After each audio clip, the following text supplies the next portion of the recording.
I have seen the dream of MLK come true.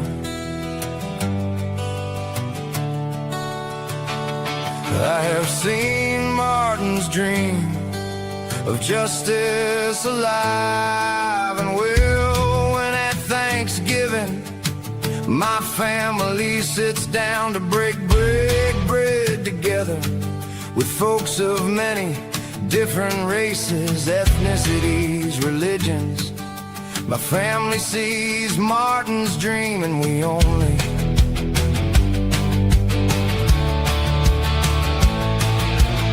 judge people by the content of their character, not by the color of their skin.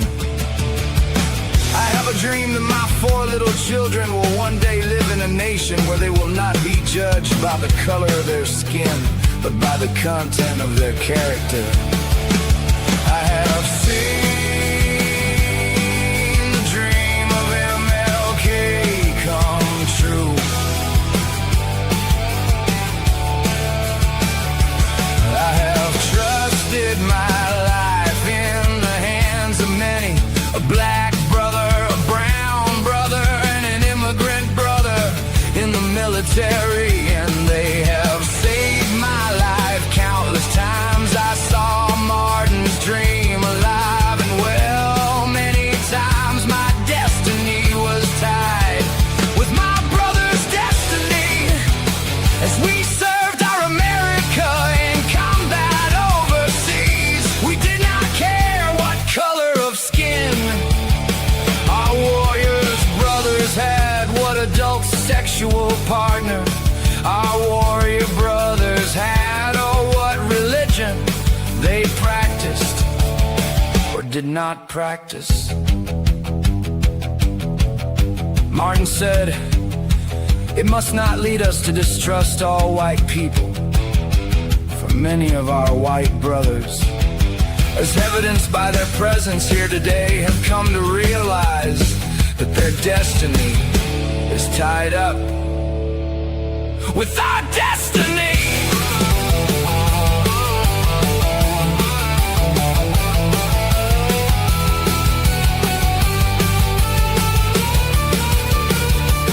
I have tasted the bittersweet taste of freedom as I held wounded warriors of America, both in battle and when they returned home for treatment. I knew then and I know now, freedom is not cheap, but I heard it ring loud and clear, even after the battle smoke cleared. This made true to me what Martin said. When we allow freedom to reign, when we let it ring from every city in every hamlet, from every state and every city, we will be able to speed up that day when all of God's children, black men and white men, Jews and Gentiles, Protestants and Catholics, will be able to join hands and sing, in the words of the old Negro spiritual, free at last, free at last. Great God Almighty, we are free.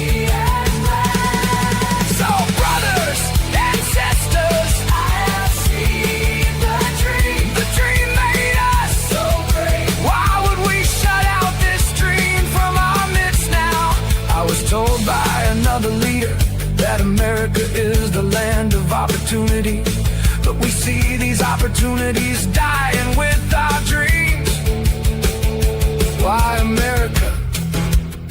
Why would we let the dream die when we were near the top of the mountain and had the whole world wanting to be us, brothers and sisters?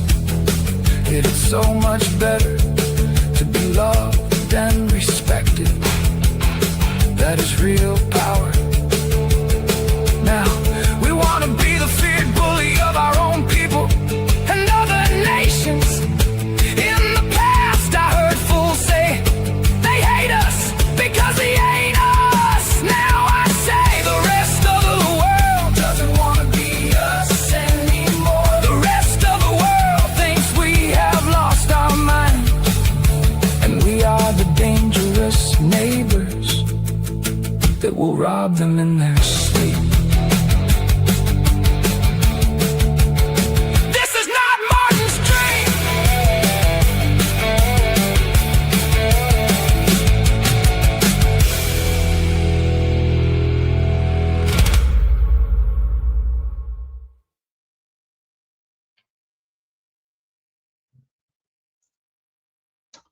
I want you to picture a desk today in Statuary Hall. Picture that desk, and it's right there in the United States Capitol. The staff set up a signing desk, put the seal of the President of the United States right on the front of it. Cameras ready, because just yesterday, the President of the United States was going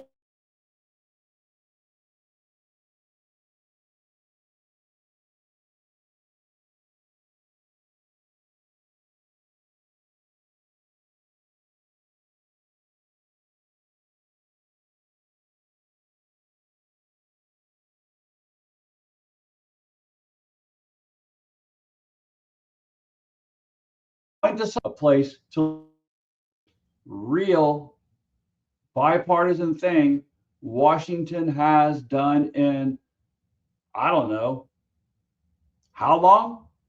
When was the last time have you seen a bipartisan bill that was really for all of everyday Americans? About an hour before the showtime, the president posted on social media that the signing was off. He didn't show up. He left that desk sitting there empty with the seal on it in front of God and the cameras. Why? Because he wants something first. He is holding that housing bill, your housing bill, hostage. And the ransom he's demanding is a voter suppression law. So today, I am not going to dance around it. I am not going to both sides it for you. Let's go.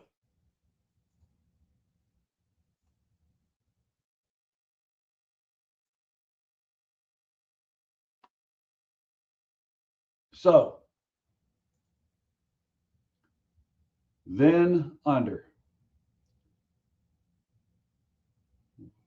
This was supposed to be a bill for all of us. Y'all, welcome to the Hillbilly Think Tank. I am Spencer Keck. I'm the educated hillbilly, and no, that's not an oxymoron. That, don't call me a moron. There have been educated, erudite, and emancipated hillbillies in Kentucky ever since my kith and kin came through the Cumberland Gap with Daniel Boone and the Long Hunters on their quest for life, liberty, and the pursuit of happiness. That's what it's all about. Government of the people, by the people, and for the people. And they look for that here. Again, I'm Spencer Keck, retired Navy doc, combat veteran, current public school teacher, and candidate for magistrate in the Hardin County Fiscal Court, District 3. And on most issues, I'll give the other side its fair hearing. Not today. On this one, I will not equivocate, and I'll tell you exactly why. You see those pictures I've got going by there? That is the Kentucky that I love, that many of us love. But what is happening? This bill was meant for all of us. Here's what just happened. Here are the facts plain. This week, Congress passed the 21st Century ROAD, Road to Housing Act. It is, by most accounts, the most significant housing bill in decades. It's built to do the thing every family in this country is begging for, bringing down the cost of a home. It cuts red tape to get more houses built, and this part matters. It limits the big Wall Street investors and private equity firms from buying up single family homes, the homes that ought to be going to families like yours. And it didn't squeak through. It passed the Senate, then the House with huge bipartisan veto-proof majorities. And this Congress, the one that can barely agree to keep the lights on, that is a damn near miracle. Both parties wanted to stand up and say, look, we did something for you.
All right, y'all. I'm not sure how that went. Looks like it's still counting me as live from where it cut out. Hopefully it is. And yeah, copycats, I think you're right. The internet did not like me today. But I see I still got 16 of you listed as being here. Hopefully you'll stick with me and we'll get through this. All right, y'all. So, as we were saying, in statutory hall, the president was supposed to have signed this Fair Housing Act. And he is holding it hostage because he wants his voter suppression law to be signed. Well, y'all, that is not part of life, liberty, and the pursuit of happiness. When you will shut down our ability to live safely in our own home and to buy one for ourselves.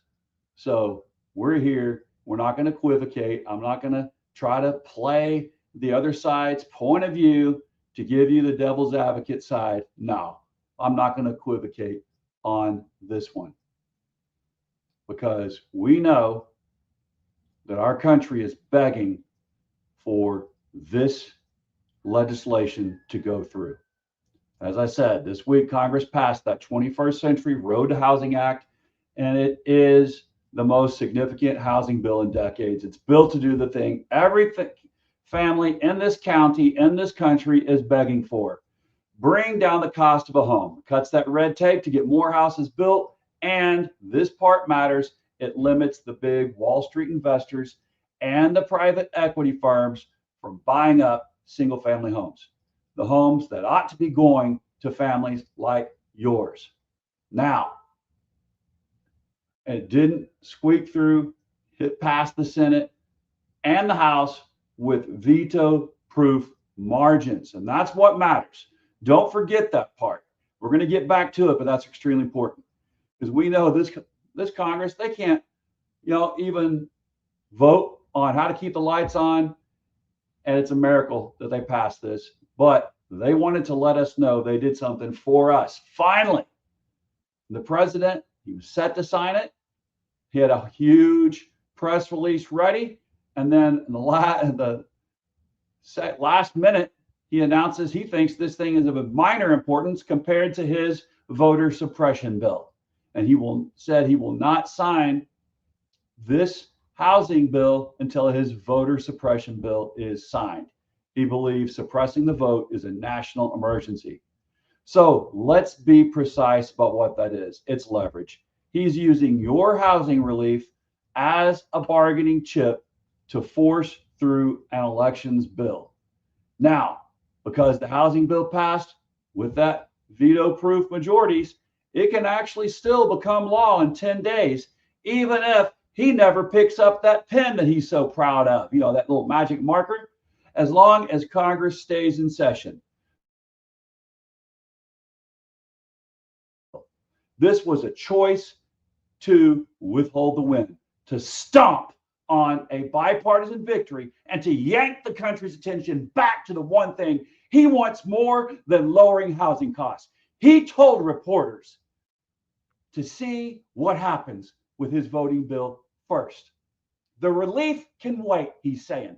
The voting bill can't. Well, it's a voter suppression bill, and it's going to wait until, I don't know, the cows come home. This tells you everything about his priorities, and it tells you we better look hard at what that voting bill actually does. So let's look at the SAVE Act for what it really is. And again, I am not going to equivocate on this one. The SAVE Act would require every American to produce documentary proof of citizenship in order to register to vote and impose new ID rules nationwide. Think about this, y'all. Nationwide. And it's sold to you with two words: election integrity. So let's test it. The whole stated justification is stopping non-citizens from voting. Well, here's the fact that collapses the entire argument. Non-citizen voting in federal elections is already illegal. And every serious study, everyone, finds it vanishingly rare. You can't pass a sweeping national law. You don't shut down a housing bill and call a national emergency to fix a problem that barely exists and is already against the law. When the cure is enormous and the disease is microscopic, the cure was never about the disease. So what's it about? Follow the burden. Who actually gets hurt by a documentary proof of citizenship rule? Not the people with a passport in the drawer and a birth certificate in the file. It's the folks who don't have those papers handy. It's the elderly widow whose birth certificate is in a courthouse 3 states away. It's the working family that can't take a day off to chase paperwork. It's the married woman whose maiden name doesn't match her birth certificate anymore. That's millions of women right there. It's poor folks, rural folks, students, and yes, disproportionately, Black and brown and Native voters who've been on the wrong end of this exact game before. And I'll add one more thing. It's impoverished folks in Kentucky, in Appalachia, and that video roll that I was rolling earlier in the background. And that's why I'll say this thing plainly. This is Jim Crow in a new suit.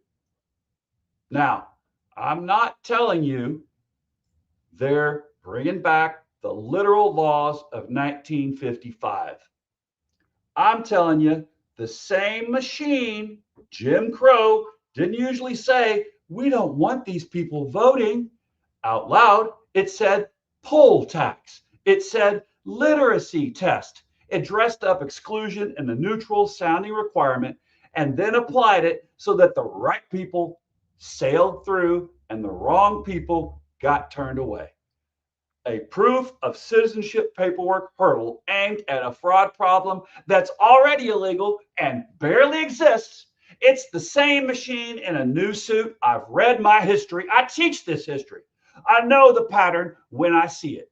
And I'm not going to call it anything softer than what it is. So here is my stand with no hedging. I am for the right of every eligible American to cast a ballot. Period. I will not trade that away. And I will not pretend that it makes it harder for the poor, the old, and the marginalized to vote is anything other than what it is: voter suppression. Clear and simple.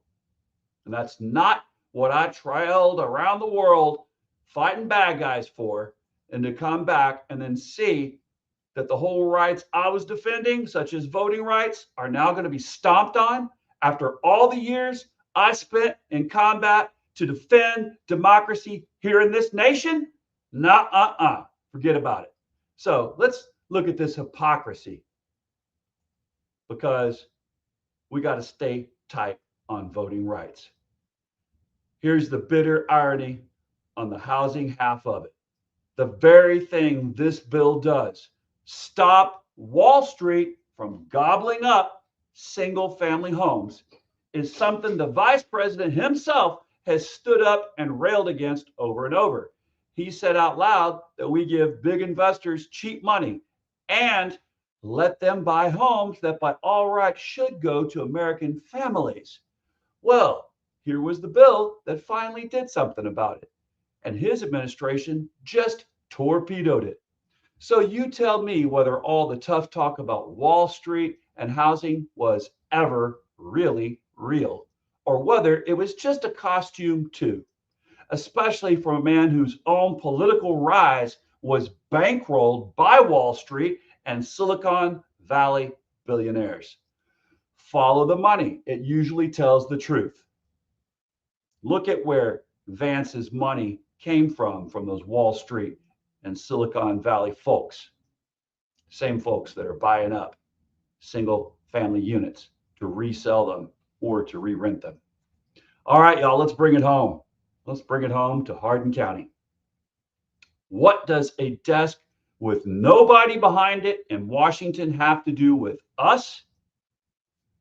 Well, y'all, both halves of this land right here in Hardin County and all over this whole state. On housing, you know what's happening to home prices and rents right around here in Hardin County. We've got Fort Knox families.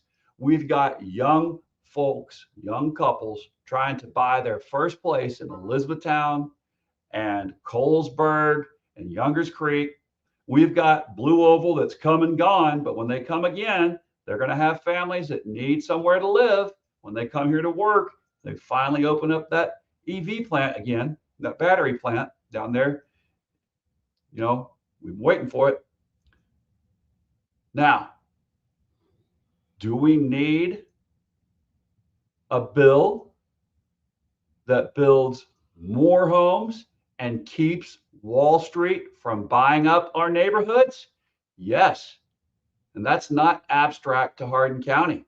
That's our kids being able to afford to stay in the county they grew up in. And it just got held hostage. And I'm voting? Well, the SAVE Act doesn't suppress votes in some far off place. It would make it harder for our neighbors, the elderly folks out towards Colesburg, working families, students at E-Town Community and Technical, even veterans who didn't have their paperwork in a neat little file to register and vote right here in District 3. I took an oath to support and defend the Constitution of the United States. That oath didn't expire when I took off the uniform. And the Constitution it protects includes the right of the people to choose their government. And as I said, I didn't serve in the uniform under danger in combat so politicians could decide which citizens are allowed to vote.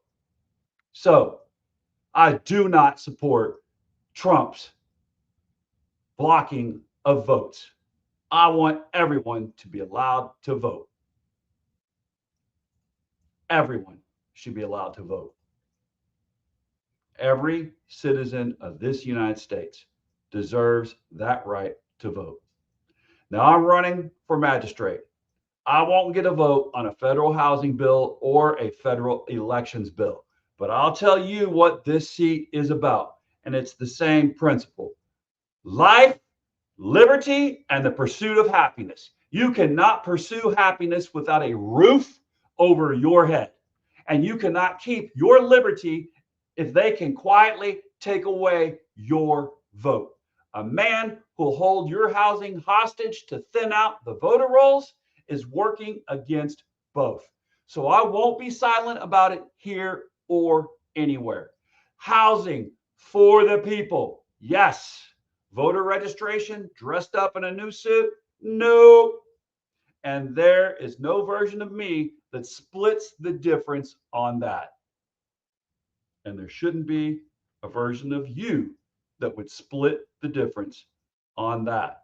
Because y'all, this is the lifeblood of our democracy. Always has been, always will be. You prove me wrong.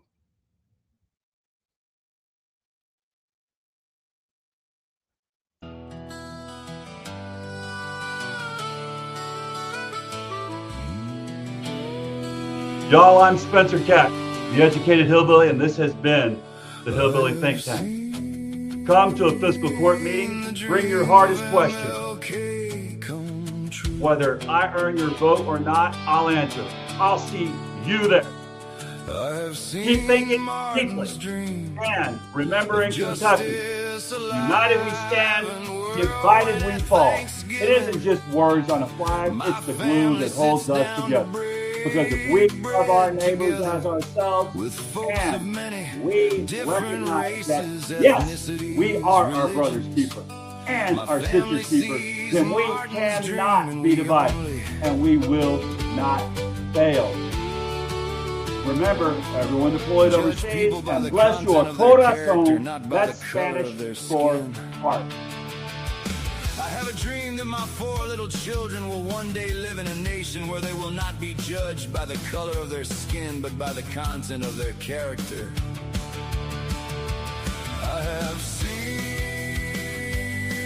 the dream of MLK come true. I have trusted my life in the hands of many a black brother, a brown brother, and an immigrant brother in the military, and they have saved my life. Countless times I saw Martin's dream alive, and well, many times my destiny was tied with my brother's destiny. As we served our American dream in combat overseas, we did not care what color of skin our warrior brothers had, what adult sexual partner our warrior brothers had, or what religion they practiced or did not practice. Martin said, it must not lead us to distrust all white people from many of our white brothers, as evidenced by their presence here today, have come to realize that their destiny is tied up with our destiny.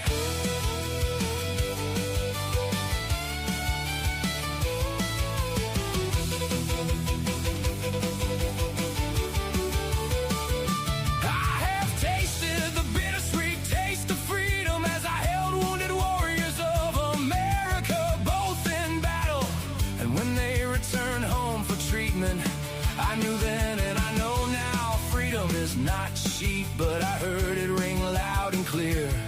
Even after the battle smoke cleared, this made true to me what Martin said.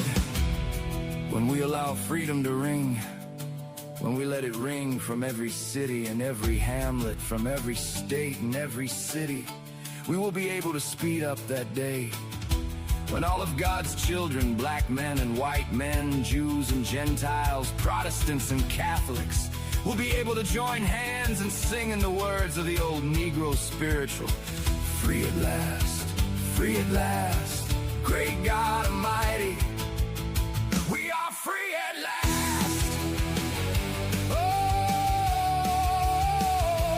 brothers and sisters, I have seen the dream. The dream made us so great. Why would we shut out this dream from our midst now? I was told by another leader that America is the land of opportunity, but we see these opportunities dying with our dreams. Why, America? Why would we let the dream die when we were near the top of the mountain and had the whole world wanting to be us? Brothers and sisters, it is so much better to be loved and respected. That is real power. Now, we want to be the feared bully of our own people and other nations. In the past, I heard fools say they hate us because they hate us. Now I say the rest of the world doesn't want to be us anymore. The rest of the world thinks we have lost our mind and we are the dangerous neighbors that will rob them in their sleep.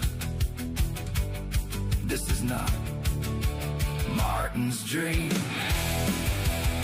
Oh, brothers and sisters, I have seen the dream. The dream made us so great. I have seen the dream of MLK come true. I've seen Martin's dream of justice alive and well. When at the dawn's early light I heard freedom ring. Come all ye children sing, we must hear freedom ring. This is my American dream. Free at last, great God Almighty, we are free at last.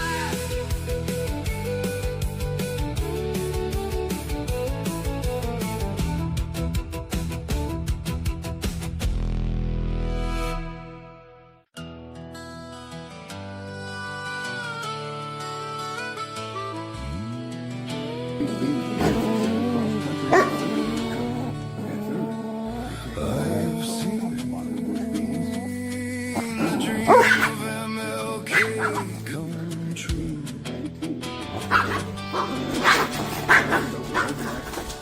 I've seen Martin's dream of justice alive in a world when at Thanksgiving my family sits down to break bread together with folks of many different